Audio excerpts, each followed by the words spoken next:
आप सभी का हमारे चैनल पर हार्दिक स्वागत है। आज के इस वीडियो में हम लेकर हाजिर हुए हैं चंद्रमा के सप्तम भाव में होने पर क्या उपाय करना चाहिए अगर वो अशुभ परिणाम दे रहा है तब। इसमें हम ये भी बताएंगे कि अशुभ परिणाम देने के लक्षण क्या हैं और उसका शुभ परिणाम भी आपको हम बताएंगे कि शुभ परिणाम कैसे कैसे मिलते हैं और उसके क्या लक्षण हैं। शुभ परिणाम जब देने लगता है तो उसके क्या लक्षण हैं और क्या चीज़ें हमको नहीं करनी चाहिए, चाहे वो शुभ लक्षण हो चाहे अशुभ लक्षण हो। दोनों कंडीशन में आपको क्या चीज़ नहीं करनी है, किन क्रियाकलापों से दूर रहना है, इन सब के बारे में हम यहाँ पे डिटेल में चर्चा करेंगे।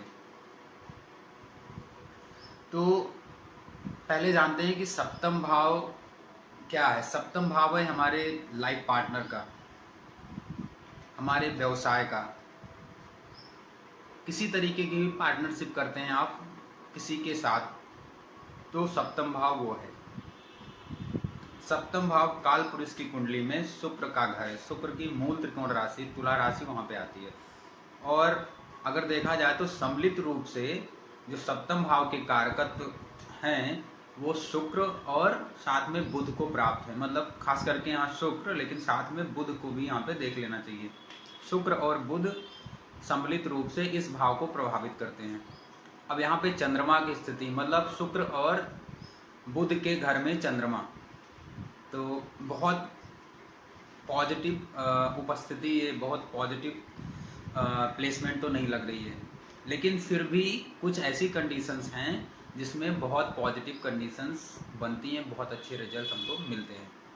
चंद्रमा का शुक्र के घर में आना शुभ परिणाम देता है, लेकिन किन्हीं कंडीशंस में कुछ ऐसी परिस्थितियां हैं, कुछ ऐसी प्लेसमेंट हैं अदर प्लैनेट्स की, जब चंद्रमा सप्तम भाव में हो तो वो शुभ परिणाम देता है। और ऐसी स्थिति में उसके उपाय करने से और अच्छे रिजल्ट मिलते हैं हमको।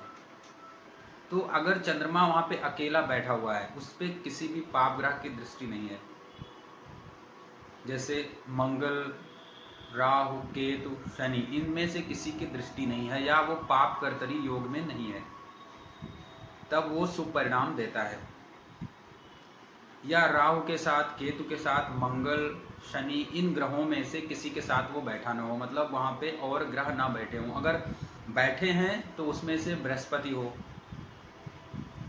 शुक्र भी है तब भी चलेगा, शुक्र है अच्छा है चलेगा, लेकिन और किसी ग्रह के साथ, उसके मित्र ग्रहों को छोड़ दें। खास करके जो मित्र ग्रह की मैंने बात की उसमें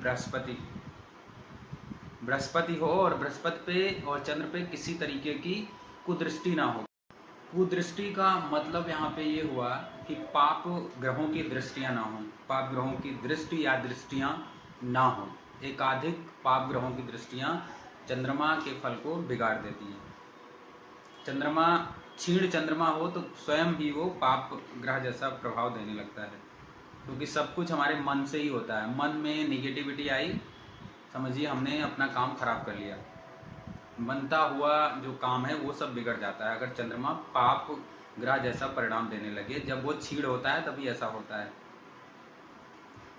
अब चंद्रमा अगर सप्तम भाव में हो तो सबसे पहला सिम्टम है चंद्रमा के खराब होने का, अगर उस पर पाप ग्रहों की दृष्टियां हैं, पाप प्रभाव में है, या जितने भी मैंने अभी तक इसमें फल बताए, जितने भी कंडीशंस बताई, उनमें से कुछ भी है, तो ये सारे आपको सिम्टम दिखाई देंगे जो मैं बताने वाला हूँ आगे।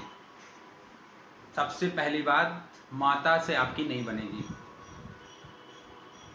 या फिर आपकी पत्नी जो है आपकी माता से विरोध करेगी शादी के बाद। और ये कब होगा? जब 24th ईयर में आप शादी कर रहे हैं, सबसे ज़्यादा गड़बड़ी तभी होती है। तो 24वें वर्ष में शादी ना करें ऐसे लोग।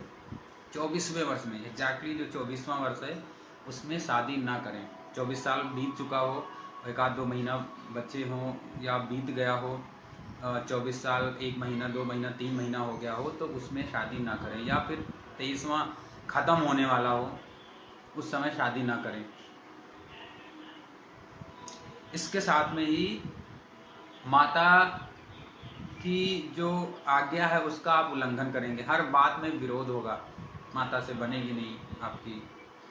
मैंने बताया पत्नी की भी नहीं बनेगी, हो सकता है ऐसा भी हो, पत्नी की भी आपकी माता से ना बने। ये कंडीशंस देखने को मिलती हैं। अब इसके साथ में ही अगला एक और सिम्टम है चंद्रमा के खराब होने का। ऐसी कंडीशन में शादियां टूटने की कगार पर आ जाती हैं। अगर चंद्रमा खराब है, सप्तम भाव में प्लेस्ड है, पाप ग्रहों के प्रभाव में है, तो मानसिक तनाव बहुत देता है, रिलेशनशिप से जुड़ा हुआ। शादी में भी बाधा आती है, बहुत बार शादी में अड़चने आती हैं, शादियां होती ही नहीं। चंद्रमा सप्तम में है फिर भी शादी नहीं हो रही है, जबकि वो शुभ ग्रह है, फिर भी शादी नहीं हो रही है। शादी के योग बनते हैं लेकिन हो नहीं रही है। तो इसके लिए चाहिए कि चंद्रमा पर शुभ ग्रहों की दृष्टि हो, कम से कम एक शुभ ग्रह उसको जरूर देख रहा हो, चाहे शुक्र देख रहा हो, चाहे बुध देख रहा हो। बुध फिलहाल उसका मित्र ग्रह नहीं है, लेकिन फिर भी अगर शुभ ग्रह तो है वो कहीं ना कहीं से, इसलिए लग्न में इन्हीं एकाध ग्रहों को होना जरूरी है जो कि शुभ ग्रह हो। अगर वहाँ पे बृहस्पति की दृष्टि आ जाए सप्तम भाव पर बैठे हुए चंद्रमा पर, चाहे 9वीं 5वीं 7वीं कोई भी दृष्टि हो, तो ये शुभ परिणाम में वृद्धि कर देता है या अशुभता में कमी कर देता है।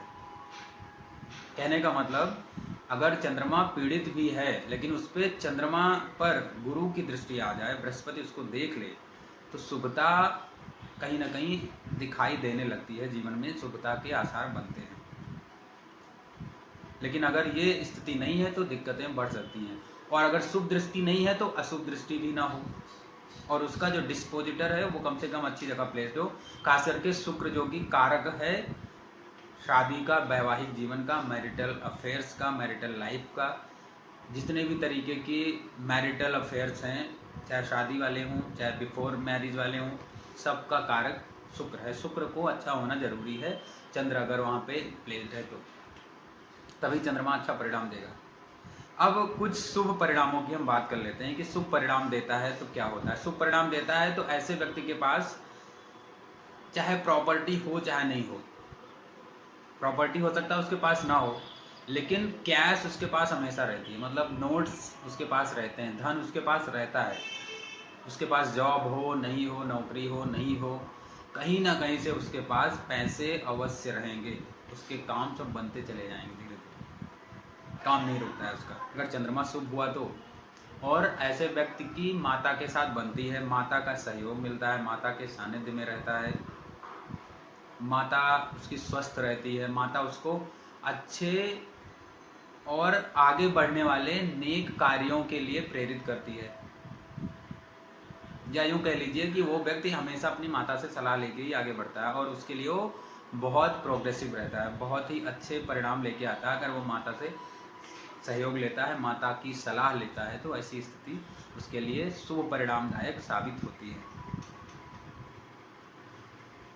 लेकिन यहाँ पे एक चीज़ देखने वाली ये बात है, समझने वाली ये बात है, क्योंकि ये शुक्र का घर है तो वहाँ पे बैठे हुए चंद्रमा जो कि माता का कारक है, और जो शुक्र है वो स्त्री का मतलब पत्नी का कारक है। पत्नी के आने पर थोड़ा सा कहीं ना कहीं मन मुटाव की स्थिति बनती है सास बहू के बीच में, तो इस स्थिति से बचना चाहिए, तभी चंद्रमा अच्छा परिणाम देता है। शुभ परिणाम दे रहा हो लेकिन शादी के बाद गड़बड़ी कहीं ना कहीं दिखाई देने लगती है, तो माता का यहाँ पे सम्मान करना चाहिए। माता को कोशिश करें कि हर संभव आप खुश रखें, और शादी के समय आप अपनी पत्नी से ये कहें कि अपने घर से अपनी माँ के हाथों से चांदी का एक चौकोर टुकड़ा लगभग 1 से 1.5 इंच स्क्वायर का होना चाहिए, और अपने वजन के बराबर चावल, सफ़ेद चावल वो लेके आए दहेज में, और चाहे वो कुछ लेके आए चाहे नहीं लेके, अगर वो ये लेके आ गई